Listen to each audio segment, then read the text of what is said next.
Now the next capacity or the next volume to understand is the total lung capacity. Now the total lung capacity or TLC is the maximum volume of air that can be contained in the lungs after the maximum inspiration. So it is the volume of the air that is contained in the lung after maximum inspiration, and its value is supposed to be the equal of this or the sum of the vital capacity and the residual volume. So the vital capacity plus residual volume give us the total lung capacity for a person, because this is the volume which we exchange and this is the volume which never goes out. After forceful expiration also this never goes out. So when you add these two values, it gives us the size of the lung or the maximum volume of air which could remain inside the lung. So its value would be variable again between 5200 to 5800 milliliter or cc, that means 5.2 liter or 5.8 liter. Now there is another thing which you need to remember, that is the minute volume. Now the minute volume is the volume of the air inhaled or exhaled during the normal tidal inspiration or normal tidal expiration per minute. So it depends according to the breathing rate of a person. If you consider the normal person, a healthy person, adult person is there, so then the breathing rate would be 12 to 14 inspiration or 12 to 14 expiration per minute. So when you multiply this with the tidal volume, it gives us around 6000 ml is the minute volume or the mole volume which we are exchanging in the resting situation. Per minute would be 6000 ml or 6 liters of the air. Now same values, tidal volume, inspiratory reserve volume, inspiratory capacity, expiratory reserve volume, expiratory capacity, residual volume, functional residual volume, vital capacity, and the total lung capacity can also be understood easily with the help of a graphical representation, which is always given in your help books but missing in the NCERT. So this side is the we are mentioning the volumes we are inspiring or exhaling. So just remember that these lines represents the limits. So the first one is the tidal volume. Tidal volume is the volume of the air which we breathe in. So the amount of air we breathe in is 500 ml, and the amount of air we breathe out is also 500 ml. You can say this is the baseline for this. So the amount of air we breathe in is 500 ml, amount of the air we breathe out is again 500 ml. But you can check one thing, that the after tidal volume next is the inspiratory reserve volume. So the extra air which we can breathe in. So this side represents breathing in and this side represents the air left inside.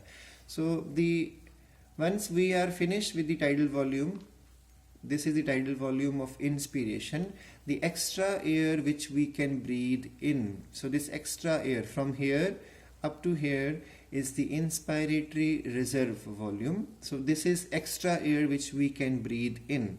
So when you add these two things, it gives us the inspiratory capacity. That means tidal volume plus the inspiratory reserve volume together give us the inspiratory capacity of a person.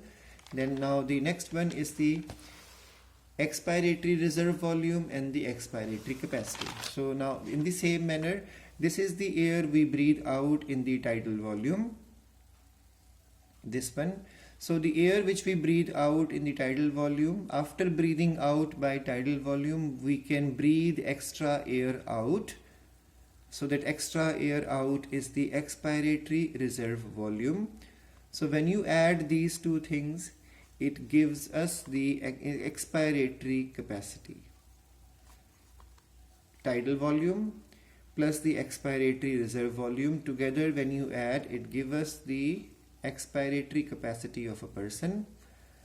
Sorry for that, from here up to here, expiratory capacity of a person. Now the next one is the residual volume, functional residual volume. So after forceful expiration, some amount of air always remain in the lungs. It never goes out. So that amount of the air which never goes out is called as the residual volume. And we learned that during normal breathing, we only breathe 500, or you can say we only breathe tidal volume of the air out. So the expiratory reserve volume and the residual volume, when you add these two things together, it gives us the functional residual volume or functional residual capacity. You can check here. The volume of the air that remains inside the lungs after the normal tidal expiration, it is equal to ERV plus RV. So this ERV plus RV together give us the functional residual volume. Now the next one is the vital capacity, the air we are able to exchange, that is TV plus IRV plus ERV. So the TV plus IRV plus ERV together give us, three of them give us the vital capacity of a person, which is variable from person to person. If a person is able to breathe in less, then the vital capacity will decrease.